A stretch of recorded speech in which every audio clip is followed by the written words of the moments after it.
I'm Debra Morrison, a 42-year financial expert.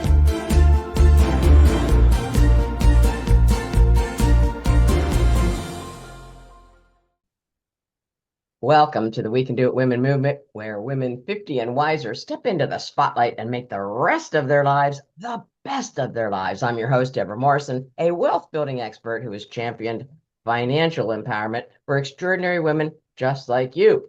For over 47 years, I've helped women secure their financial futures, and now I'm on a mission to ignite a revolution. Yep, showing the world that at 50, 60, 70, and beyond, some of us might be a nickel slower, yet we're all just getting started. And our esteemed guest today comes to us from County Clare, Ireland, Tatjana Simakova. Tatjana is a psychotherapist and art therapist whose mission is helping families reconnect, break cycles of trauma, and create healthier relationships between parents and their children. Tatjana, welcome to the show.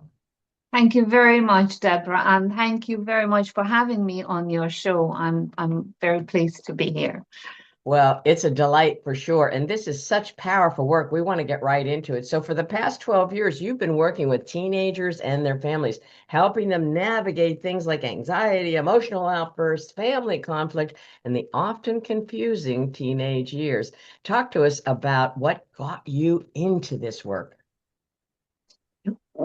Now, I have to say, in the last 12 years, I've been trying different approaches, right? And I've been trying to work just anxiety, school refusal, and all that work with teenagers, with children, brought me, plus my own experiences as a child and my own relationships with my parents. All of this brought me to understanding that the most important part of the upbringing of a child is their relationship with their parents. Everything comes after, all the school experiences, outside experiences, any traumatic experiences. Once they have a trustful, safe relationship with their parent, at least one, they can get over anything that comes their way. It is a strong foundation that you're building, and it makes perfect sense. Your work is quite personal to you. Talk to us about your early years and what might have been formative in your desire to, hey, let's get to the bottom of this for me and for the rest of the teens that are struggling. Yeah, I grew up in a very destructive family. I'm very cautious about the words that I'm using, because I have to say, I learned to love my parents, right? And that took me some time. My mom was an alcoholic, and I don't remember her being sober ever. So in saying that, there were there are still many memories that are not very bright, and that are quite dark and upsetting or would be upsetting for anyone, where I learned to live with it. My parents separated when I was about 6 or 7, which means for some time I was left living in my mom's home, seeing all the scenes that come with alcohol addiction and alcoholic friends that were visiting my mom. And I say I've seen it all in that, which I won't go into, very, very, very, very, very detailed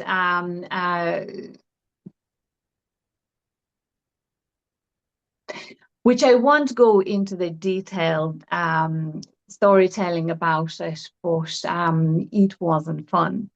Yes. When I was about 11, my dad managed to bring me to his home, so I started living with him, which was much better, much safer physically, right? And there wasn't any alcohol going on. There was food on the table. I wasn't neglected, uh, but I I often say my dad had his own addiction, and that was the TV addiction, right? Okay. Where he spent an awful lot of time watching TV, and it could be anything at all. So I remember my dad just staying in his room watching TV.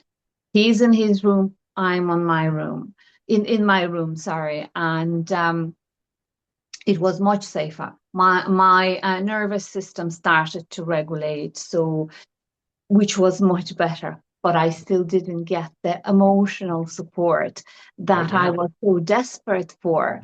And I was quite lost. I was left to my own devices for most of the time, and I was quite lost. Um, and looking back now, I remember that feeling of disconnect from my family and just trusting myself, no one else, and learning to be strong enough and to take care of myself. And I bring that understanding into my work now.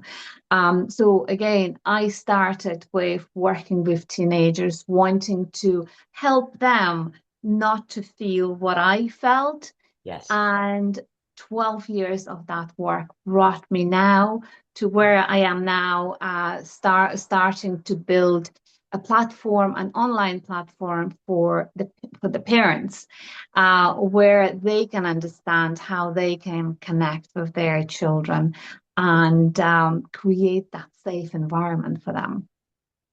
Well, it's so critical. And when you think back, like from age 6 to 11, these were formative years. And for you not to have the firm footing, the firm foundation on which you Mhm. could, build your own ego and your own identity. I have to say, it just seems to me you've played a lot of catch up because you're so well developed now. So, alongside your therapy practice, you've created Salvis Parenting. Talk to us about that. That's so cool, the name. Yes, the idea is to gather together parents of teenagers and professionals of various walks, where if a parent has any question, they can connect among each other and they can ask questions the professionals that are there involved in the platform. So basically, I'm trying to create that village because, we can't rear a child by ourselves. We need a village to rear a child, which I believe strongly in. We need help. We need to ask for help. And I'm hoping to create that space where parents are feeling safe to ask questions, to share their experiences, and to get the information, to get the resources that, in many cases, are so badly needed. Of course. So you both offer one-on-one counseling, psychotherapy, art therapy, mindfulness through art workshops, and related mental health support services. What got you into art? I mean, it's so profound. I mean, Elizabeth Kubler-Ross, dealing with dying children, she asked them to draw. It was so telling. So how did you come into tying in art therapy with your psychotherapy practice? Again, growing up in such environment, I remember I was always doing something. I had so many hobbies that involved my hands, right? That were creative. I was trying to knit. I was cross stitching. I was going to, and again, I was enrolling myself into different groups of arts and crafts groups. And I don't think children can do this by themselves these days, but back then, in my own country, in Lithuania, I was able to do it. Even at a young age, I would just go and enroll myself. But it was all about creativeness. I loved drawing, I loved painting, anything to do with art, craft, threads, anything at all. I tried it all. And I think that kept me going. That helped me, I suppose, to work through my emotional uh, hardship. Yes.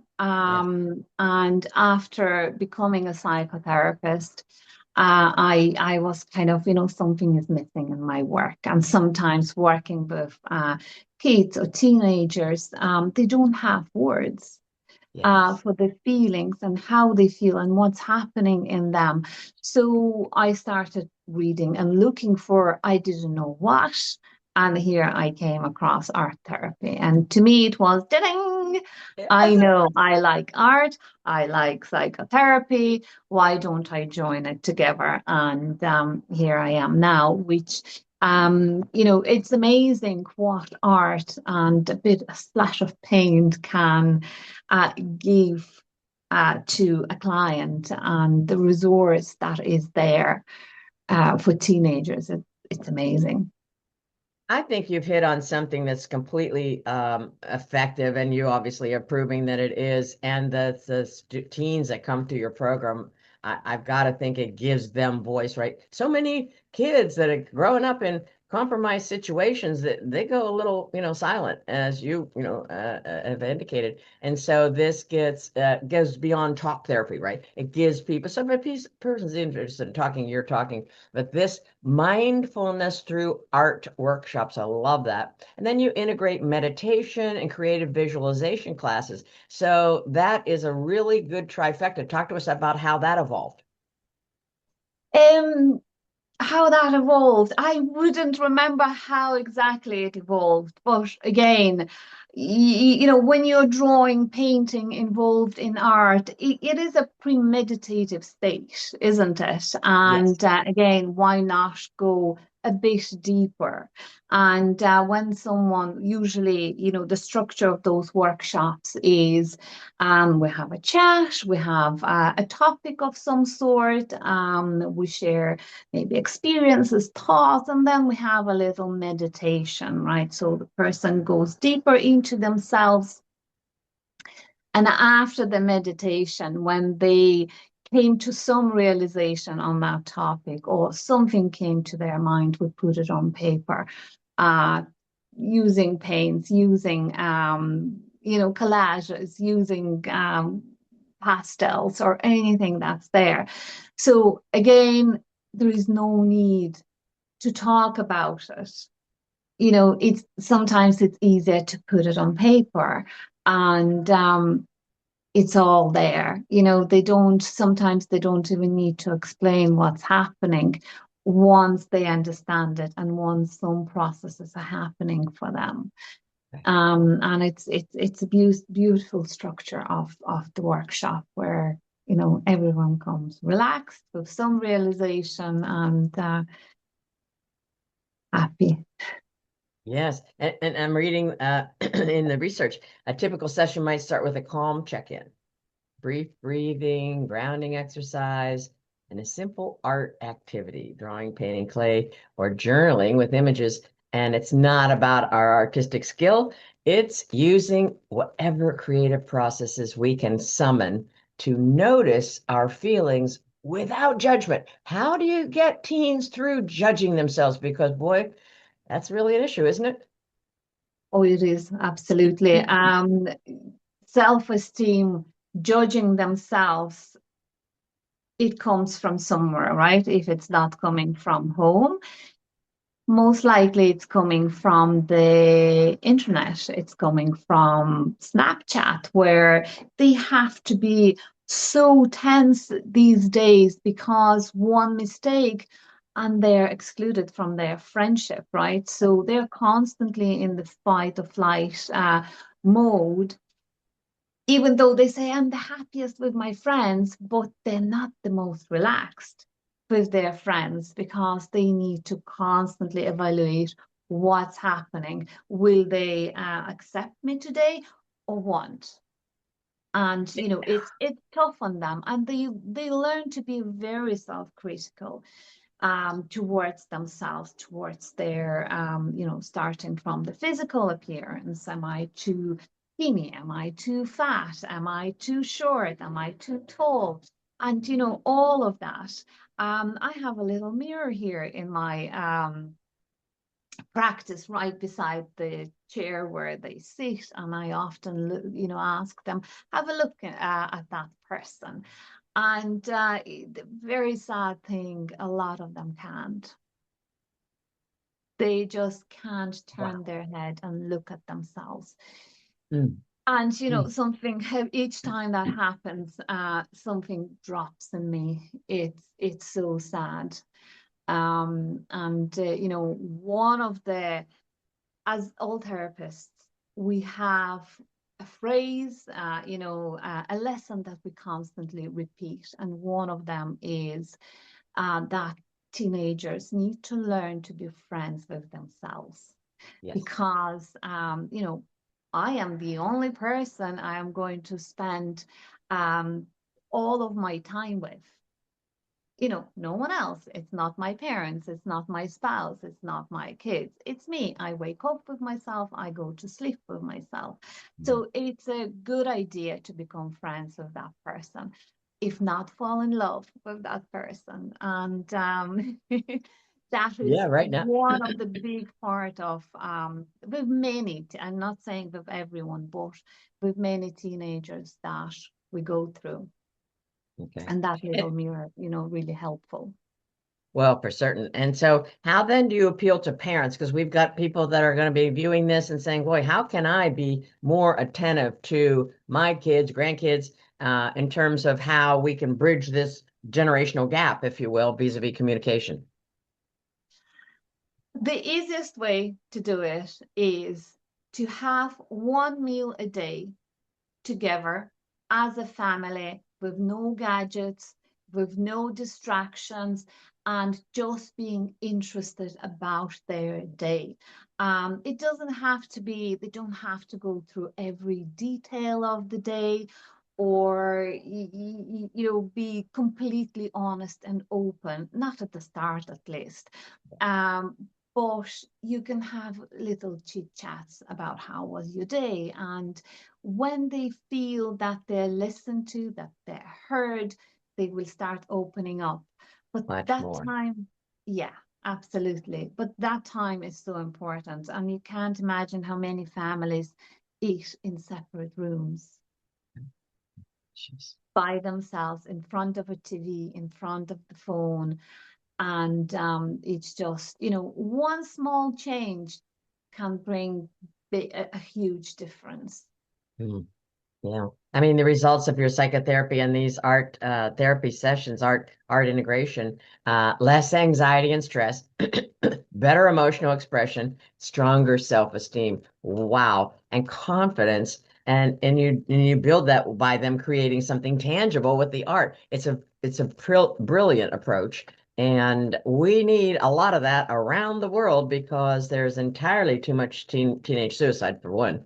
And Oh, just even short of suicide, we want to be bringing up a generation that's confident because they're smart, right? And we want mm. them to be using their smarts in a good way. A less obvious fact about you, I discovered, is that you offer your counseling and psychotherapy services in three languages: English, Russian, and Lithuanian. Yeah. Congratulations. Boy, that gives you a good broad spectrum of folks with whom you can deal and communicate, does it not? Oh, absolutely. Again, a lot of people living in Ireland, we have a lot of people from Russian-speaking countries, from Lithuania, and sometimes having someone speaking in native language is so crucial, because not everyone have learned English to the point where, I can speak freely about the emotions and, and what's happening inside. So mother language is always, Always. the first language to speak about your emotions. So it's there for those who need the Lithuanian language or Russian language. I'm just Yeah. imagining the greeting when you know the person's coming in and they're of Russian descent and so forth, and you start speaking in Russian to them. I think that the kids' eyes would be like wide open, like, oh my gosh, and you can understand their swear words and other things. But let's talk about how you deal with your teens after school. You're talking about you bring the teen in, and they might spend 15 minutes drawing their mood with colors or shapes, and then you're going to divert or redirect their attention to their breathing. This helps them slow down. And of course, our minds are always racing as at any age. But this is, I think, a completely effective, and you obviously have students and success stories to prove that, about how we can get our arms around anxiety and quell that to come home to ourselves and our own spirit and our own gifts. Talk to us about a couple of huge success stories. This would be wonderful. Huge success stories.